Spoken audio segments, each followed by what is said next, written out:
Hey viewers, welcome to another episode of Hi ELO, and this time we're doing a game from HotshotGG playing Garen, and he's playing, I'm guessing, in some random ranked match, of course, because he only plays ranked matches, except for a few exceptions where he plays a normal game, but yeah, that doesn't happen a lot. But when he plays with some really low ELO friends and is just messing around, yeah, then he does actually play normal games. But here he's playing in kind of a standard team, so he's being the tank here, together with Singed.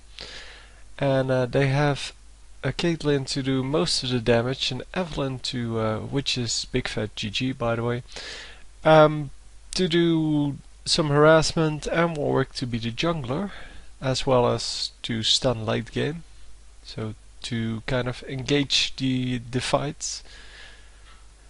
The enemy has an Alistar as their main tank, I would say, and then has some tanky characters in, well, at least Ryze, but Tryndamere, well, he can also take quite a beating.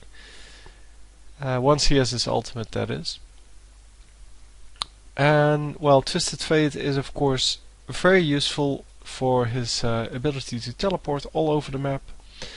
And then I forgot one, Gangplank. He's, depending on his build, he can be relatively tanky, or he can be, well, just an enormous amount of damage.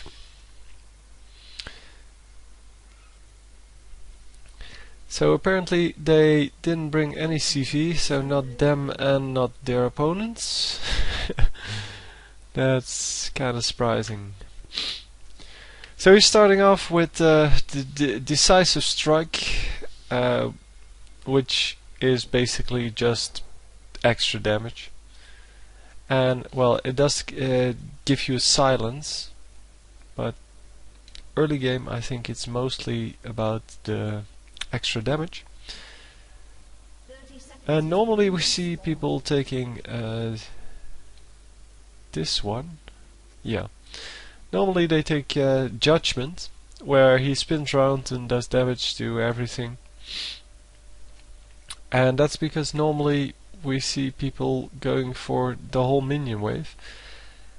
HotshotGG, of course, more about not pushing the lane and trying to get as many minion hits as he can.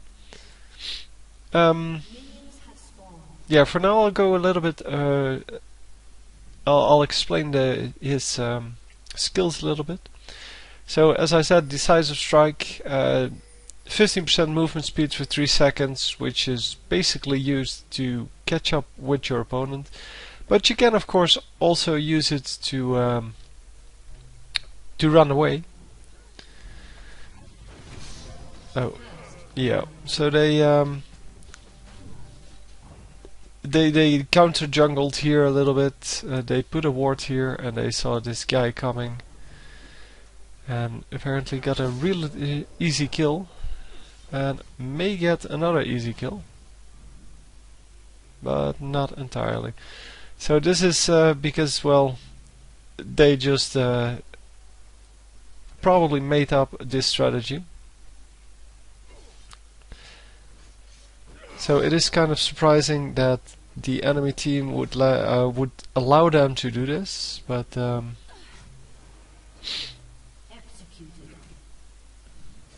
it worked out quite well.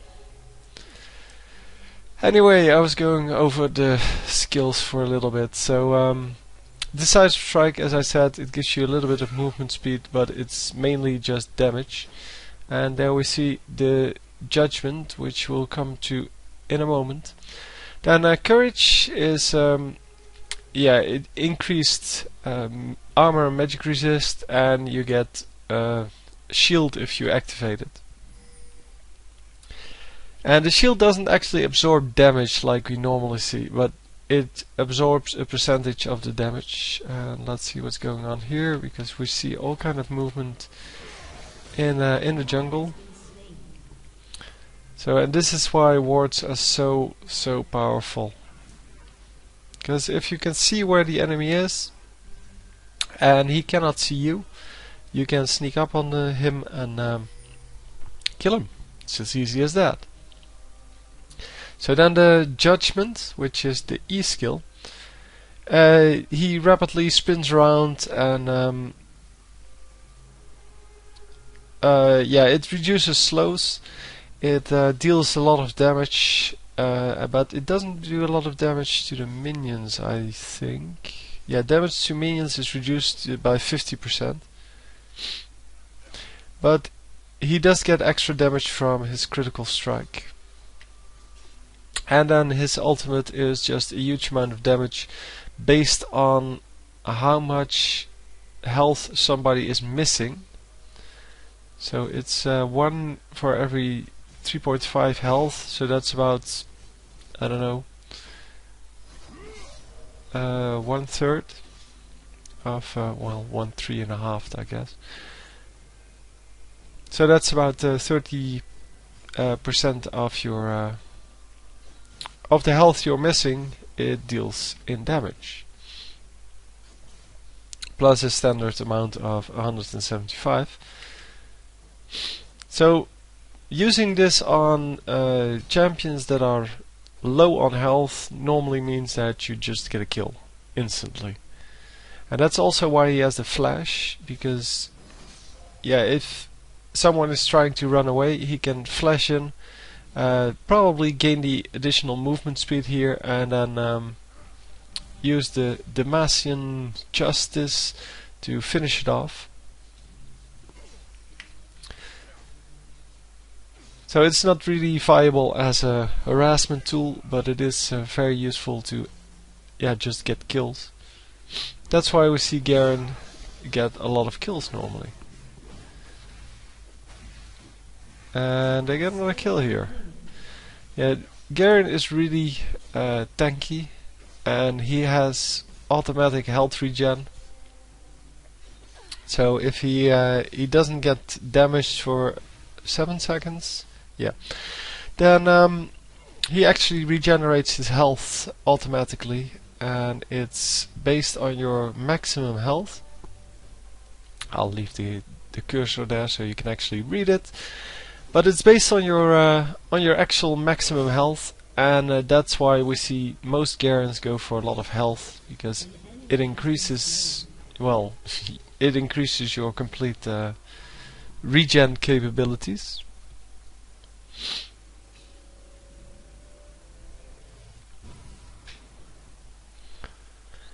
And yeah, having good regen is of course very useful. But we see here that he's going for more of the attack damage, and in this case it has armor penetration and cooldown reduction. So cooldown reduction, of course, very big on a hero which relies on his cooldowns and not on mana or something like that. If he gets cooldowns, then he can just use his skills more often. And if you use mana, then or energy for that matter, you are going to be limited to the amount of mana you have, as well as the amount of cooldown reduction you have. Yeah, he didn't get to take it out, but at least he knows there's a pink ward. And they're probably on Ventrilo or Skype or whatever they use, so Evelyn will know that as well.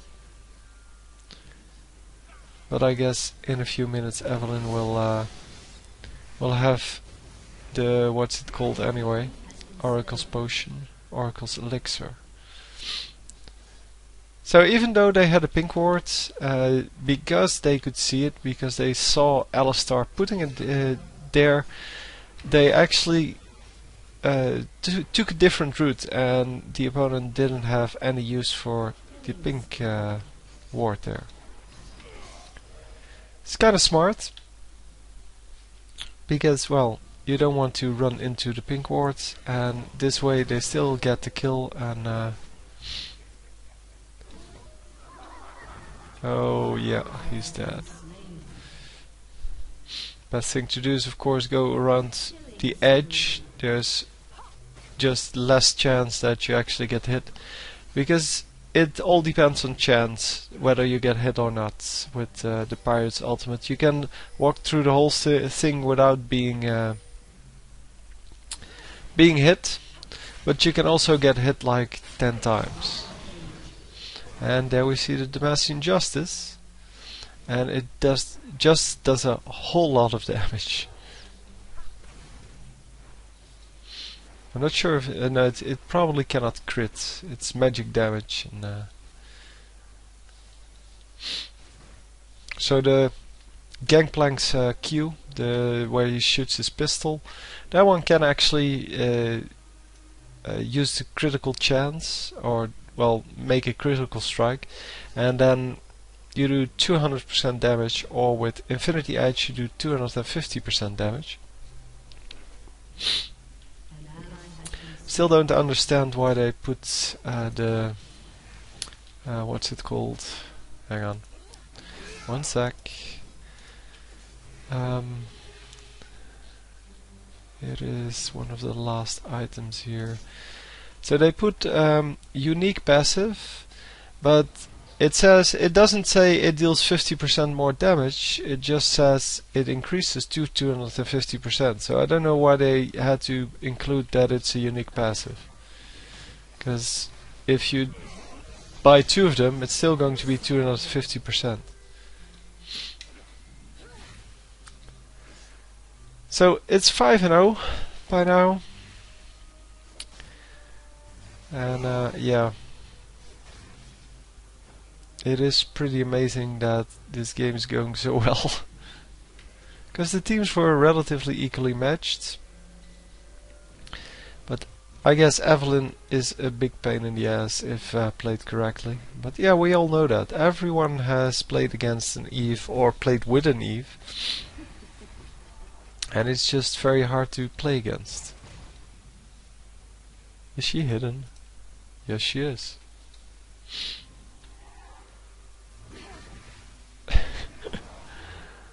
Oh my god. Yeah, she is just very annoying, and this Warwick, I don't know what he's doing, but he's running in all on his own against 2 opponents, and obviously Evelyn couldn't stay there. So since running around with his poison on and probably going to get this kill, especially since Eve is with him, and there we go. And Garen just, yeah, taking some damage and keeping the other 2 champions busy. He might have gotten a chance of actually killing one of them if they were low health enough due to all his harassment.